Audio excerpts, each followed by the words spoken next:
dialogue with ecology, with nature is interesting. Yeah. There's like our view of like what the kind of indigenous peoples and well, like the idea of the shaman. Our view of what the shaman is so skewed by our kind of Western mode.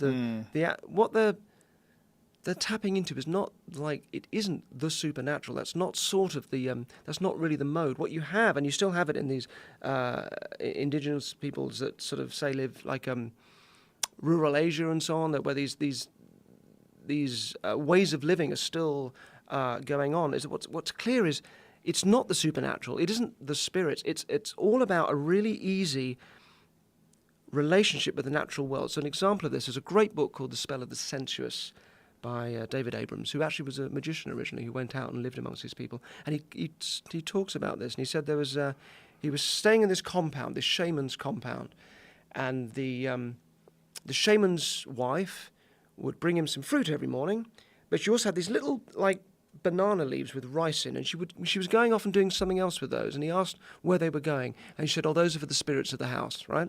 So. And then she'd come back and without them. So he was just wondering kind of what that meant and what he was doing. So one day he just kind of followed and watched her, and she was placing these little pockets of these little things of rice out around the perimeter of this compound. And he was watching it, and from a distance, and he saw the rice start to move. And he had a moment of like, oh, this is the spirit. What is this? And then the rice moved along the ground, and it's ants.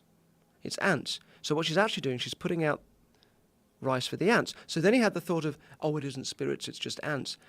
And then he realized, no, of course, the ants kind of are the spirits, right? So this is a house where food is prepared, where they have a lot of kind of big events, and an ant infestation would be just disastrous for them. So the offering to the spirits of the house is a kind of a dialogue with the ants. It's going, if we're going to put this rice out, if you just have the rice, if we do this every day, will you leave us alone? And then that's it. Like it's kind of that's it. It's quite simple dialogue and a sort of this lovely kind of embodied relationship with nature that, of course, we're so far from here. So interestingly, we do tend to pack a lot of ideas into the supernatural, even like the unconscious and depth psychology and so on, which I'm a big fan of. But we can take all the unknown stuff and shove it into these kind of bottomless pits. Whereas actually, interestingly, if you trace it back, it seems like it just wasn't like that. It was this very well, doesn't it depend on what they're doing, particularly with shamans? If a shaman is concentrating on psychedelic drugs, if they're an ayahuasca church and they're giving people dimethyltryptamine, like they are dealing with the supernatural. That's a very bizarre and intense, transformative experience they're putting people through.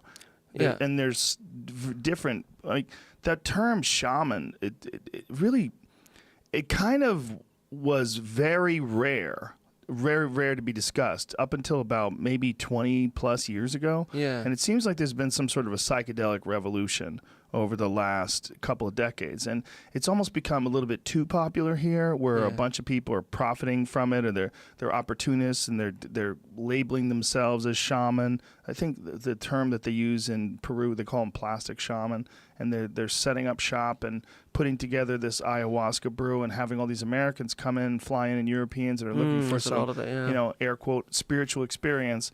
And these are not necessarily pure shaman in the greatest sense of the word. It's a different. This is what we think of when we think of shaman today. We think of someone who yeah. conducts a psychedelic ritual.